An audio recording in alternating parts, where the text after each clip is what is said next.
This is Mithril Racing's Jaguar E-Type. This is a 4.2, which, at the risk of starting a great debate, I think is the best of all the E-Types. The earlier ones were a little bit purer, but somewhat hardcore, and the later ones, mostly to please our American cousins, got softer and softer as time went on. Now, in the 50s and 60s, a car launch was much more of a major deal than it is today, particularly if that car launch was from somebody important like Alfa Romeo or Aston Martin or Jaguar. And you can almost not imagine a car making a greater stir than this, the E-Type Jaguar. All you have to do, even today, is to look at it and see how achingly beautiful the E-Type Jaguar is. It's got this long bonnet reaching out in front of the driver that would make you think at the time that you were maybe in a World War II fighter plane. And in talking about how this car looks, what you've got to remember is at the time on the roads you had Ford Anglias, Austin A40s, Vauxhall Crestas. This car would have blown their minds. You look at this car and it says, I am a fast car, and it's designed with that purity of intent in mind. For example, look at these headlights here.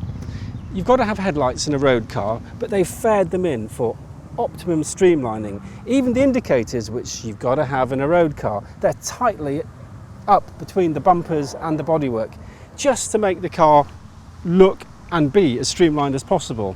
You've got the steeply raked, curved windshield here, and behind the cockpit it tapers to quite a narrow point behind at the bumper level. Although not overly aerodynamic, it was tested at the Farnborough wind tunnel.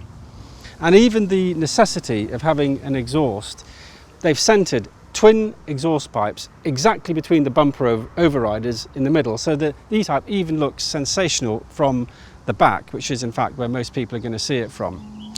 When he first saw this car, Enzo Ferrari called it the most beautiful car ever made. And in fact, supposedly Frank Sinatra, he was walking through the 1961 New York Motor Show and he saw one and he said, I want that car and I want it now.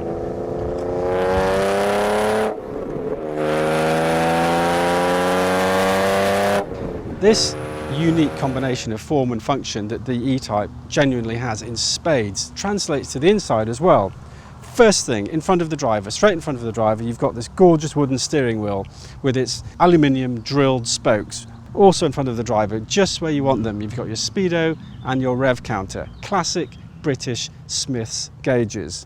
Then over on the side, this glorious array of secondary instruments. And for me, one of the things about the E-Type, which they had to delete in later years for safety reasons, is those toggle switches, which once again makes you think of a World War II fighter plane and you're controlling all the necessary vitals with these switches.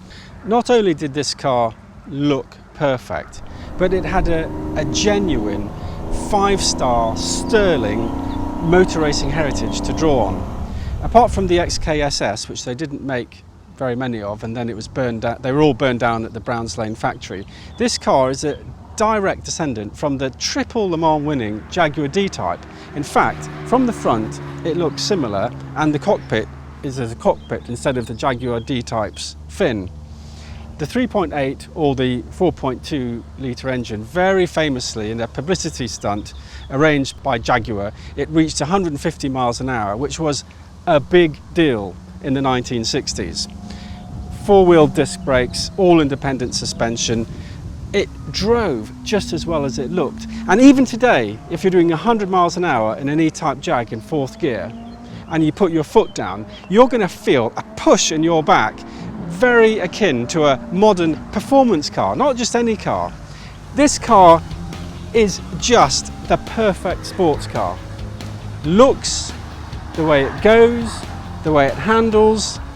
It's one of my favourite cars at Mithril Racing, and one thing that I'd like you to remember is that you can actually drive this car that I've just been talking about to see whether I've been exaggerating, which I've not been.